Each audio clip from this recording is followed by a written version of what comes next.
So yesterday was a pretty wild day in the market. So for this rant Wednesday, I think I'm going to start calling it. I'm just going to go through what happened, some ways that discretionary traders could deal with pretty wild days like that.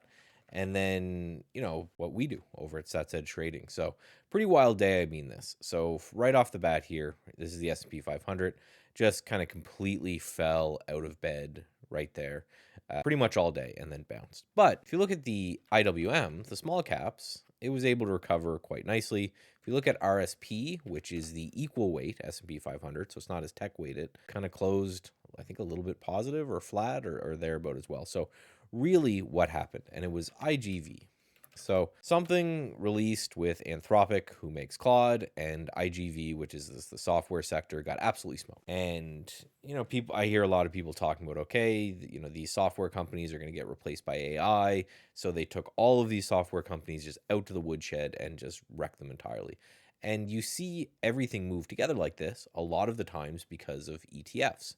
If I am a large manager and I see this news and I want to take a bet off it, as opposed to spending the time looking at the winners and losers and going through all that, I might just hit the sector as a whole. I just might hit IGV. And to do that every time this moves lower, just by the fact that they have to hold all these stocks, that pushes these stocks down together. So that's why one of the reasons you see a lot of basket trading like that. But the reason that I think this was so interesting is that it was only a bad day for these guys. If you take a look at this chart right here, which I know is a little bit confusing, but we're going to look at this indicator. This is the S&P 500 again. This is the market breadth, all right, the advanced decline line. And it's just basically saying how many stocks were up on the day versus how many stocks were down, right? What are the advancers versus what are the decliner?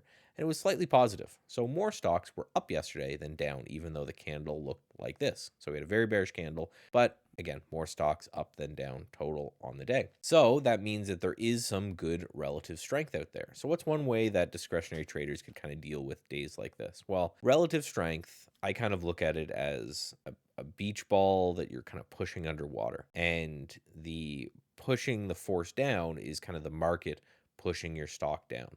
And when that lets go, quite often it will pop back up. So stocks that were pulled down just by market forces but really weren't having that bad of a day, could reverse off of this news pretty quickly. Could, right? We obviously don't know for sure. But one simple screener here that I did within Finviz, which is a free program, they have paid upgrades and all that, but for free here, you can just go, and I just clicked on their screener option, and I went, and very simply, you could just actually do a quick, stocks over whatever, volume, kind of whatever you want, and then just go here and say, hey, anything that's up today, show that to me. That's going to give you a pretty big list. So what I did is I went into this industry button, and then I just grabbed software. And there's two of these, right? Software applications and software infrastructure. You could go in and look at both of those. But I just said, okay, show me everything that was up today in the software space, because we know most of the market did okay. Software got obliterated.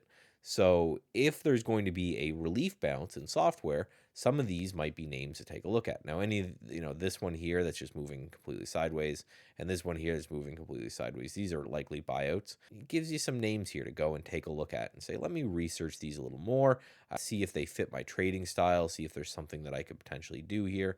And then you could, again, go do the same and do software infrastructure, and that will update these as well. Just anything that didn't get participated. And this is something that I think is really interesting to do when the market kind of implodes, is especially when it's sectors, is relative strength is kind of hard to find in up markets. It's very easy to find in down markets because you just say, hey, what didn't get killed? And what didn't get killed probably is going to be more immune to what's ever happening here with the AI thing, or at least the market believes so. So might be a little bit of a shot to take there as well. So if you're a discretionary trader, or if you're looking for a discretionary trade to take off of this kind of crazy event that occurred yesterday, that's one way to look at it. What do we do? So I want to go, this back test for our swing trading system is all the way back to 2000, the year 2000. So we've had dot-com bubbles, we've had great financial collapses, we've had COVIDs, we've had wars, we've had all the, everything in the world. And it's obviously not a straight line up, right? Because it's going that long. There's flat to down years that happen here. There are years in which we don't make any money, and that's okay. But we know that we've survived all of this in the back test so far. So we're likely going to survive going forward. And again, day trading and then also investing here. And, this is 2008, this dip right here, this kind of nothing area would be 2000, 2001. So we know bad markets can happen. We're not surprised at that at all. However, we know that we're just going to sit down and we're going to do the continuing plan. But you guys know me, I like my charts. I like to look at this. Looks like as I'm recording this before the market opens, we're pushing down again.